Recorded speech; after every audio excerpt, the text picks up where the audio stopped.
mark on academics. Can't ride no wave. Next topic.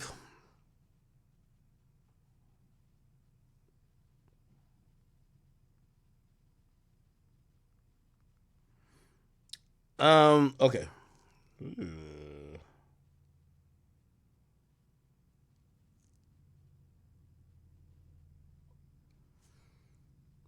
I kind of want to get into Eminem album, but there's so much like disses in there, ain't it?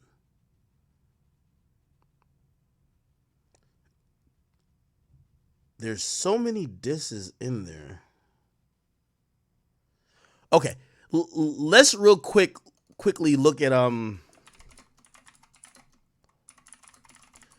right, so I got to give you a little bit of like understanding of what this is. So, Alec Baldwin's trial. So Alec Baldwin he's an actor. Essentially, he was doing this movie, I think, for Rust, and essentially they gave him a gun that he was supposed to shoot on the movie set. The gun is actually loaded with real bullets. He fires the gun, it kills someone. Now the police looked into it, and I personally believe that because of a lot of, outrage that people like, yo, someone died and we're in this woke type of era, somehow a grand jury fucking indicted him, which is indicted him of involuntary manslaughter, which means he might have not wanted to kill someone, but he did kill someone. And, manslaughter is different than just murder. Murder means like you had some intent. Manslaughter means the negligence of your actions resulted in someone dying, right? Anyway, his case just got dismissed, right? And basically what happened is, and let me just throw it to Law and Crimes. I feel like they're almost in their partner. Extreme sanction.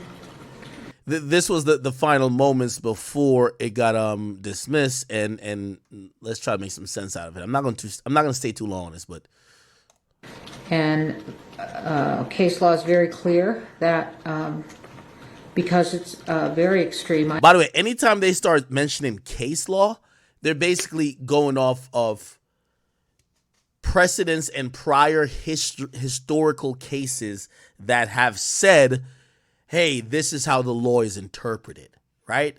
So remember again what I was saying with the Boosie case, we were kind of interested in.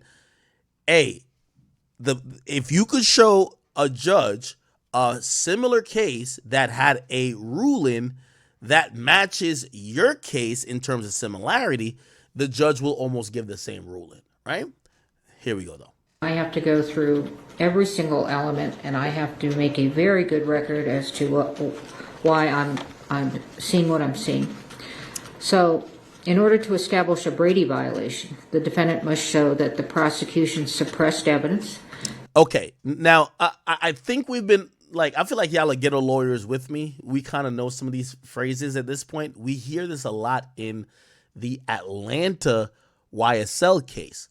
Now, what Brady material or Brady violation is. So Brady is a case that basically, I think it got overturned because the prosecutor had information that they didn't turn over to the defense that could have helped the defense. So basically, if you get charged with, you get charged with a murder, right? And then, this is an extreme example. You get charged with a murder because, an eyewitness said, yo, around the time of the death, I saw a guy jogging, looked like they may have been running from the house. Say you jog 6 a.m. that day every day.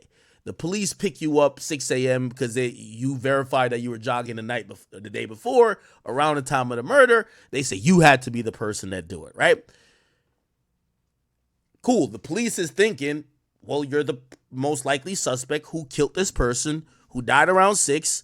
And a witness said they saw someone jogging from the direction of the house around 6. So they got you. Say now they charge you, whatever, it's about to go to trial. At the last minute or somewhere during, they get surveillance video of a camera that's weird but pointed to the house. And say around 6 a.m., it's a guy with a hoodie that crawled out of or walked out the house and didn't jog, but hopped in a car and left. When you got arrested that day, you didn't have a hoodie and you didn't hop in a car in that direction. It's clearly not you. I think it's called exculpatory. It's evidence that will make that would prove that you're not the guy who killed that person, right? Now, if the prosecutor gets this, they're supposed to, by law, turn it over to the defense. Anything that could help or hurt a defendant must be turned over. Now, some of these prosecutors, they want to win a case because they're trying to advance their career. They're not trying to take else. They might be like, oh, let's just act like we didn't get it just to get the conviction. Now, people who are rich, right? And again, I keep saying the law comes down to money a lot of times. Alec Baldwin has private investigators. Let's say if it was Alec Baldwin, that person, he's going to have a private investigator who's going to go canvass house by house, probably offer money. Yo, do y'all know if y'all have any cameras that might have information, blah, blah, blah? And somebody might say, and be like, yo, we'll give you 10 grand for it. Be like, oh, actually, yeah, we do have that footage. We actually also gave it to the prosecutor, but we'll also give it to you. Now you have what would be Brady material, which is, yo, we have some info that the prosecutor supposedly got that they never gave to us that could have proved that really our client's innocent, blah, blah, blah. Okay, so that's a ghetto explanation. I'm not a lawyer. You're not a lawyer either, but we're trying to understand law in layman's terms, okay? It's much more complicated. So I know there's a couple lawyers who watch me. Please don't judge when I try to explain it in layman's terms. I'm just trying to get common understanding. Anyway, so that's what that Brady shit means, right? Prosecutor got some shit that could probably help you, or they're not turning over everything they have to you. The evidence was favorable to the accused, and the evidence was material to the defense. So let's go through the elements. Suppression of evidence.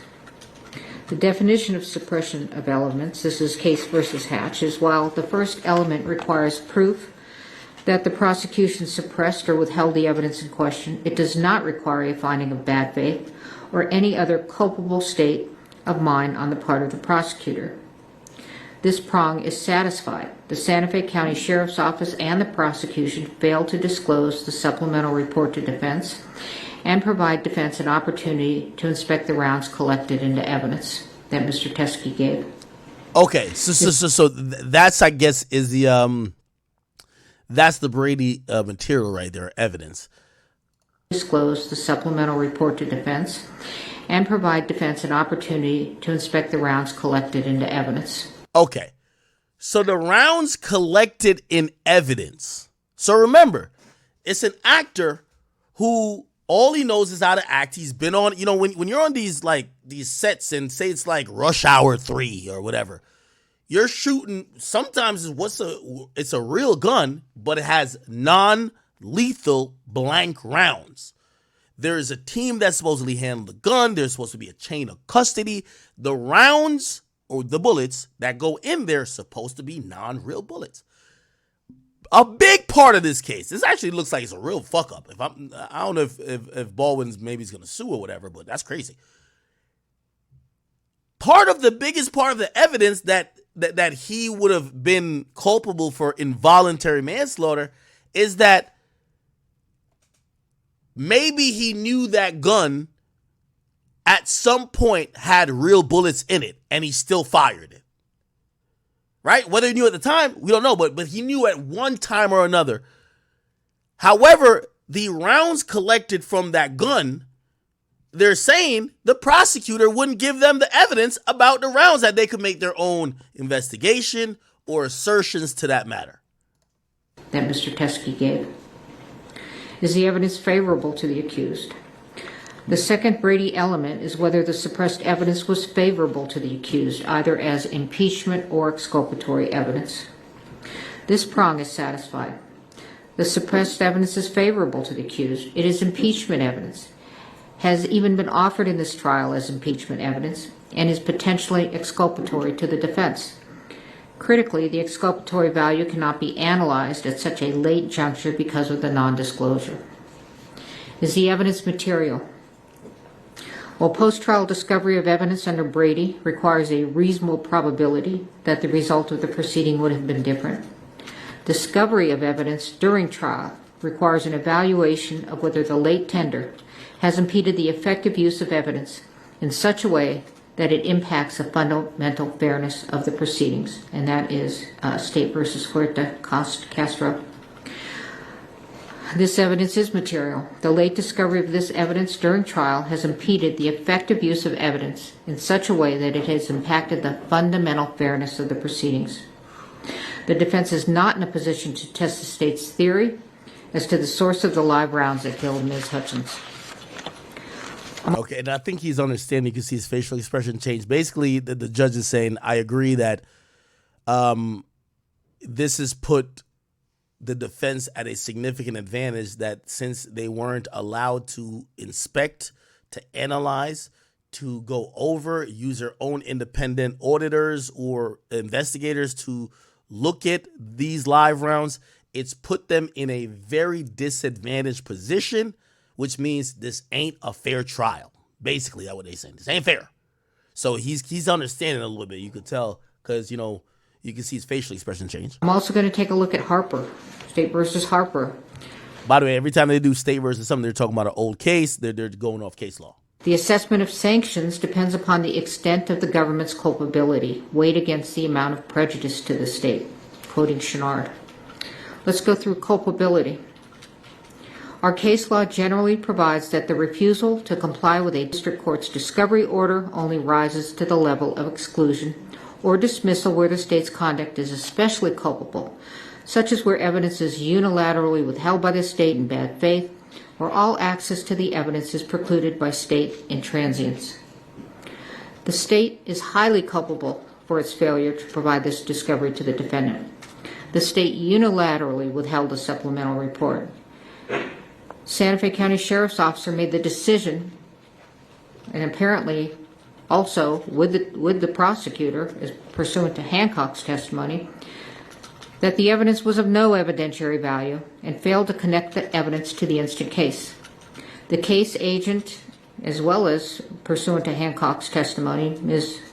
Morrissey, was aware of the new evidence and yet did not make an effort to disclose it to defense.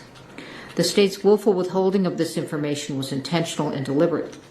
If this conduct does not rise to the level of bad faith, it certainly comes so near to bad faith as to show signs of scorching.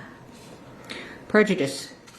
When discovery has been produced late, prejudice... Okay. So she's explaining that they fucked up, and then she's going to make a ruling. Further, the sanction of dismissal is warranted in this case for trial. So she says, I'm dismissing this case here. And this disclosure during the course of trial is so late that it undermines the defendant's preparation for trial. There is no way for the court to right this wrong. Lesser sanctions under Harper. Trial courts possess broad discretionary authority to decide what sanction to impose when a discovery order is violated. Okay, so they're basically saying y'all didn't give this nigga the evidence beforehand, and she's going to impose a sanction with her sanction is dismissal. You're going to see him start crying. Versus Lemire. The sanction of dismissal is the only warranted remedy. The jury has been sworn, jeopardy has attached, and a mistrial would not be based upon manifest necessity. Further, the sanction of dismissal is warranted in this case. The state has repeatedly made representations to defense and to the court that they were compliant with all their discovery obligations. Despite their repeated representations, they have continued to fail to disclose critical evidence to the defendant. Brady and Harper are satisfied. Dismissal with prejudice is warranted. Court also has power, inherent power. Now, per State versus Lemire, where discovery violations inject needless delay into the proceedings, courts may impose meaningful sanctions to effectuate their inherent power and promote efficient judicial administration. Now, here's the thing. I'm not sure exactly what the evidence, I don't know if the evidence is lost or whatever, but the judge says something that's important. The judge says they're going to dismiss it with prejudice, which means, technically sometimes they could refile, even though it would be wasting taxpayers' money. But when they dismiss it with prejudice, you can't come back with it. Like, it's over. It's a wrap. You can't charge a nigga again with it. It's over. You know what I mean? And so she's dismissing with prejudice, which means like he's scot-free. Delay into the proceedings, courts may impose meaningful sanctions to effectuate their inherent power and promote efficient judicial administration. The state's discovery violation has injected a needless, incurable delay into the instant jury trial. Dismissal with prejudice is warranted to ensure the integrity of the judicial system and the efficient administration of justice. Your motion to dismiss with prejudice is granted. Damn. There you go. Now, with respect to the jury, I don't imagine you all want to return on Monday. I will take care of the jury. Thank you, Your Honor. We are in recess. Basically, what you call here is a goddamn spanking of the defense attorneys to a unprepared, ill-willed prosecutors, I'm guessing state prosecutors, who tried to go on, and that's what I'm saying about being a celebrity. So I said that with the Boosie thing. You better save some money for taxes and save some money for lawyers, because whether it's people trying to get money out of you or overzealous district attorney thinking, hey, well, if I'm the guy who brings him to justice, I'm going to get a lot of tabloids. That's going to make me run from being an assistant district attorney to being a district attorney, or, well, the DA still got to approve that. Or from a DA, they could feel like, all right, well, now this could put me into politics. It's all a play, especially when it's a high-profile case, right? So, like, again, I always say, like, celebrities do have certain type of privilege. Number one, money. Number two, for example, some people won't get bail. As a celebrity, you can make up some shit like young boy. Yo, I'm going to stay in my $7 million crib on the top of a mountain with $1 million guards around me, which still won't do shit as I do anything I want. You know what I mean? And they're like, okay, that sounds good. You can leave jail. Anybody else, they'd be like, yo, could I stay at my mama's house? Fuck no, nigga. Stay your ass in jail. So again, there is some privilege being rich and famous, but there is also disadvantages. The disadvantage is that they want to parade you around to be like, we found him. He guilty, y'all. So this was a bullshit case. Never should have been brought versus Alec Baldwin, right? The prosecutors heard from everybody that interviewed, yo, Alec Baldwin didn't know there were real bullets in there, right? All he did was take the gun like he's taken many times from the person who handles the gun on a set, and he did what he does. You get what I mean? He's thinking it's not a real gun. They still chose to charge him because it's a big media thing. And what happened is he got the greatest lawyers, and they applied belt to ass to them prosecutors. And God damn it, the prosecutors agreed. This is sidebar. I fuck with Jesse Weber. I gotta do some shit with you, my nigga. Like, I fuck with you. So this is him explaining a bit. He's probably gonna explain the same thing. Right. At Harbor Freight. I'm not trying to drag this either. We're gonna get into a different topic after this. That apparently a witness came forward during the course of Hannah Gutierrez-Reed's trial, but then went to the sheriff's office after her trial, that he had ammunition that he says was relevant to the case, ammunition that he says could be matched up to the ammo, the actual ammo that killed Helena Hutchins. And the allegation put forward by the defense was it was buried by law enforcement. It was buried by the prosecution because it was put in a separate file. It wasn't even listed as part of the Rust case evidence. And the defense said, this is totally unfair that this wasn't disclosed to us. And yesterday, during cross-examination of this crime scene technician, they asked her about this. And today, the prosecutor, Carrie Morrissey, decided to take the stand and talk about her involvement in this ammunition. But you know what's so interesting about it, Dave? It's not even, I would say, a significant issue in Alec Baldwin's legal case, right? Because he wasn't charged with bringing live ammo to the set or loading the weapon. We don't even know who brought the live ammo. Now, the state is suggesting it was Hannah Gutierrez-Reed, the armorer, who messed up and accidentally brought live ammo. Alec Baldwin was not charged with intentionally trying to kill anyone. He wasn't charged for knowingly having live ammo. He was charged with being careless with the gun. You shouldn't point a gun that you even believe is not loaded and pull the trigger. And that's why the prosecution said, well, this other stuff is not relevant. That's why we didn't report it to the defense. And the defense and the judge said that it's not up to prosecutors to decide what is relevant and what is not. And then when they found out that law enforcement had this information, had this ammunition, and deliberately put a different case number on it, that's where I think this thing went off the rails. So you believe the prosecution made a serious mistake here? They should have turned this over to the defense. I don't know when the defense, by the way, found out about this information, because if they found out about it a while ago, shouldn't they have brought this up before trial? Yeah, I mean, it was mentioned during cross-examination, but it's not clear whether that's when they learned about it or that. They got a private investigator, man. They got a private investigator. They probably offered a bunch of money. Somebody who was on that set, like, I don't even know if they're still making that movie or not. Somebody probably got some bread and be like, yo, let me tell you the truth about this shit. Yo, that person brought the live ammo. I got some of it too. I went to the cops and the cops filed it. Yeah. It's all good. All right. Very derogatory names. And you can't have a prosecutor show that kind of bias, right? You could say. And the judge, one of the reasons why the judge decided just, hey, let's end this thing. I don't know. And I think we'll know more as the days progress. You know, we're doing this video right after the verdict here, right after the dismissal, and it's all very shocking. And I think there's going to be more ramifications because this is not supposed to happen. If there was a problem, it should have been just dismissed without prejudice, redo it. But here, the judge is punishing the prosecutors. Yeah. So without prejudice means that they could redo the case and submit what was admitted, but they're punishing the prosecutors to say, y'all can't redo the case. So big fuck up on the prosecutor side.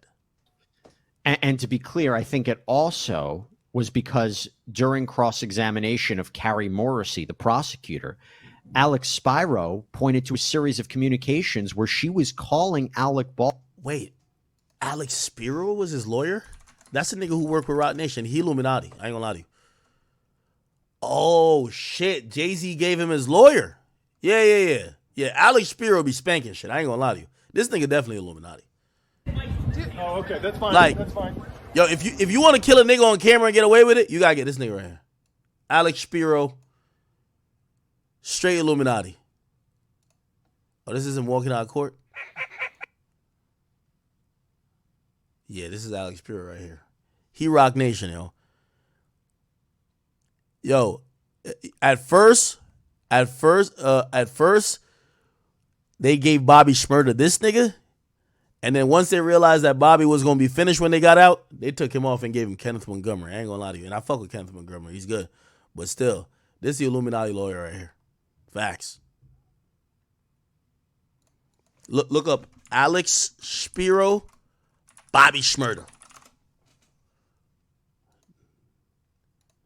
Yeah, that nigga was telling Bobby was looking sad as hell. That nigga was like, yo, bro, don't you worry. Jay-Z just gave me the word. If you sign with Roc Nation, you won't do a day in jail. You just got to sign the contract. He explained the contract right here. Sign on the dotted line. You're going to sign the Roc Nation sports. You know what I mean? Nigga, you got some type of talent. You threw the hat in the air. Nobody ever seen the hat again. That's never been done. You could be in the circus. You could be in the league.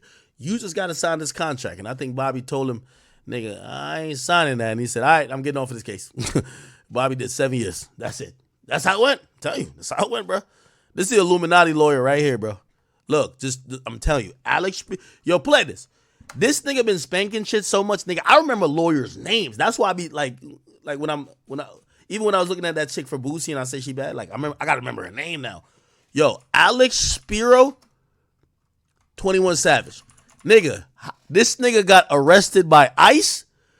Jay-Z gave him this nigga off. The next time you heard about that nigga case, he's a citizen.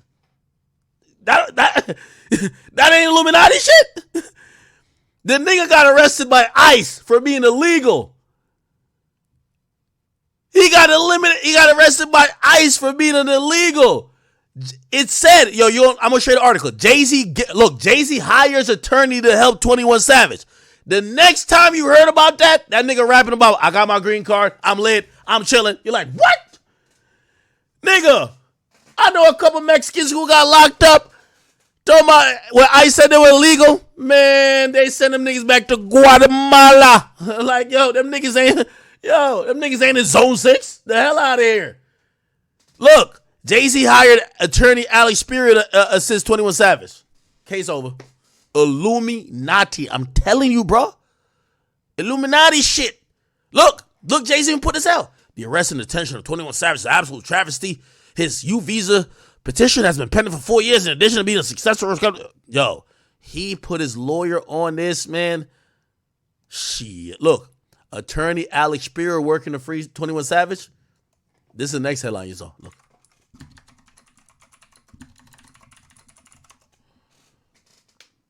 Look, 21 Savage, lawful permanent resident of the United States. Yo, that nigga good. That nigga good. Yo, how you get locked up about to get deported, and the next thing we hear is that you're legal. Yo, that's good. That's good. Shit. Yeah, even Drake revealed that nigga got a green card. Yeah, man, that's something tough, my man. You remember when they gave 21 Savage the Illuminati decision. They said, for this green card, Jay-Z told us all he needs from you got to go be, just like how we got Meek as a spokesperson for reform. They said 21 Savage had to go do the immigration interview. This nigga looked like they had this nigga. He sat down with ABC. They put this nigga on with bifocals and George Stephanopoulos, whatever that nigga name is. He was being held in. Look how Savage showed up to the motherfucking interview. Look how look. Team to get him out of the detention center. Savage don't understand no word in here. He said, "Brother, could you get me some tea and crumpets in it?" You don't know what word they're saying around here, man. The Illuminati ritual happening. That's how. Nah, Savage, my nigga. I'm playing around. My boy. You know, I'm an immigrant too. Like, this is jokes, my guy. But still, yo, once the Illuminati motherfucking, yo, Alex Speir, Illuminati, bro. Illuminati. I'm telling you, dog. I'm trying to get cool with him. You get in trouble, that nigga gonna get you out of everything. And keep him in the country. Walk us through February 3rd, just a few hours before Super Bowl is about to take place here in Atlanta. Savage. Yeah. Sounds like this. Yeah. To understand. Yo, a part of 21 Savage's Illuminati ritual was that he gotta take 1,000 selfies, nigga. They told him, you looking too tough online, you gotta take 1,000 selfies. He been still trying to work it off. I ain't gonna lie, my boy's still trying to work it off. He's still trying to work it off, my nigga. They told me he gotta take 1,000 selfies, nigga. That's how he gonna. Yo, they was gonna ask for his soul, but they said we don't need your soul, nigga. We just need you to take 1,000 selfies, nigga. That's it. 1,000 selfies. You feel me? My boy been taking selfies ever since. Nah, I'm playing, bro. I'm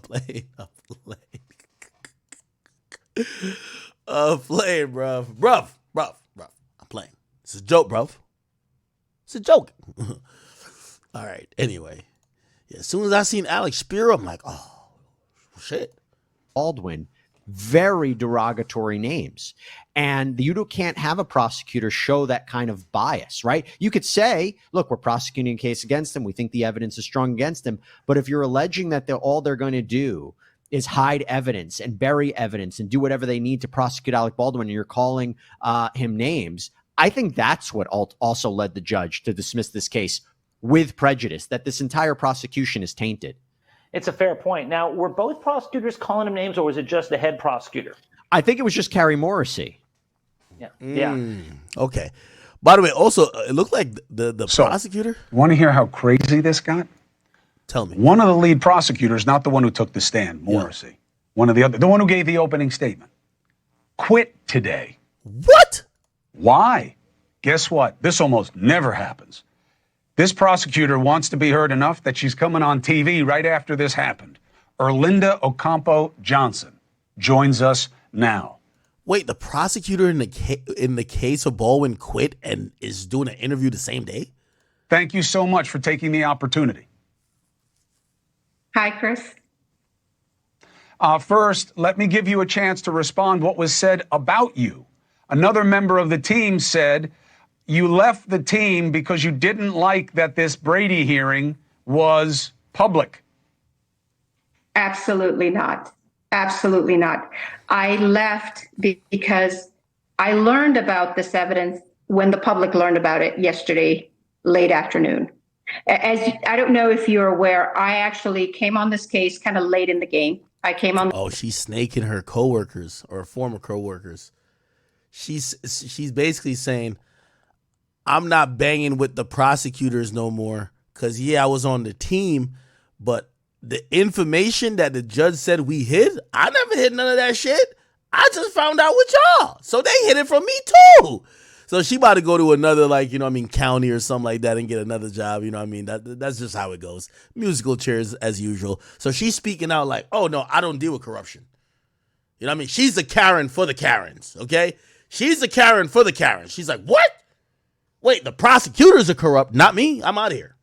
I'm not corrupt. On the case towards the end of April. So I had to get up to speed. I was not involved in the Hannah Gutierrez case at all. And so I was not aware that this individual had taken this ammunition to the sheriff's department and provided it to the officers. I learned all of that yesterday when Mr. Speir was cross-examining the crime scene technician. So I inquired some more. And this morning, when the motion hearing began, my position was during the lunch hour, before the lunch hour, during the lunch hour, we have an obligation as prosecutors. We have an obligation not only to the people, but to the defendant. Mm-hmm. And our obligation is to make sure that all the evidence is turned over. We don't get to decide what the defense is going to be. Damn, you never see this. Imagine a cop. Like, imagine a cop, like, say a bunch of cops pull over, like, they think it's a drug bust, and they end up killing a guy. It wasn't shit there. And one of the cops quit immediately and say, y'all know, I wasn't with the fuck shit that them niggas did. Them niggas did kill that man, and I wasn't a part of it, and I'm here to talk about them killing that man. You never see this. So you never see a prosecutor dime out the other prosecutors, basically saying, yeah, they're the crooked ones. I'm good. Our job is to ensure transparency and to ensure that the defendant has everything that the prosecution has gathered. What they do with it, that's up to them. Go ahead. Two things. One, sure. The better minds that I bring on the show, because what do I know, were very impressed by your opening. They felt that you had good command and that you made a very strong case. Yeah. Did you believe that Alec Baldwin should be found guilty? I did. I believed the evidence that we had. I had no idea that there was this other evidence that had not been turned over. That there were some actions that were done during the filming, and there was some recklessness. I did based on the evidence that was available. But my job is not to get a conviction. It's to put the evidence before a jury. That's how I saw my job, is to put all this evidence before the jury and let the jury decide. But once things start, go ahead. Sorry. No, I want to hear you. But once things what? So once I learned that this evidence was not turned over, that it was there. Yo, chat, I ain't gonna lie to you. She looked more crooked by even coming out. Yo, first of all, like, everybody knows the blue code of silence. Like, cops pick up for other cops. You know what I mean? So if she's trying to snitch on the prosecutors and she a prosecutor, either she more crooked than them or she not about to be a prosecutor again, which now I believe her. I believe her then. But I don't believe, like, you know how many people they probably wrongly sent to jail? Like, come on, man. You know how many poor people that don't have, like, crazy money for private investigators to go poke the bear in Hornet's Nest and figure this out and figure that out? Come on, bro. Like, she knows she done sent a couple niggas to jail who probably didn't belong there. Now she's over here acting like, no, we have this due diligence to the people who we're prosecuting. You're a prosecutor. You get promoted if you win the majority of your cases or get people to plead guilty. You don't get no promotion if you motherfucking tell the person you're about to send to jail, oh, you know what? We really got no case. So, like, I'm calling cap on this. It was under a different case number, and my obligations, my ethical obligations as a prosecutor. Now, keep in mind, I've been a prosecutor. I was a state. Now, granted, what she's saying is right though. Like, there's an ethical part of the job, but bruv, everybody is in these jobs trying to get by. Like, these people, like, you know what I mean? It's the decision was already made in the office. So that DA's office say we're gonna prosecute. She's on the team. She's doing the opening statements. I'm saying if she was really on this ethical shit, she would have crossed her T's and dotted her fucking I's. By the way, this info didn't only come up then. Apparently, there's another person whose name is Hannah Gutierrez, who's the person who was the armor. They had some court hearings and this info kind of came out. She didn't do her due diligence. She's just doing it now because Alec Baldwin team hit them with the gotcha niggas. Anyway, all right. I know some of this might be boring to y'all, so let's not keep like watching all this shit. Anyway, have y'all seen the whole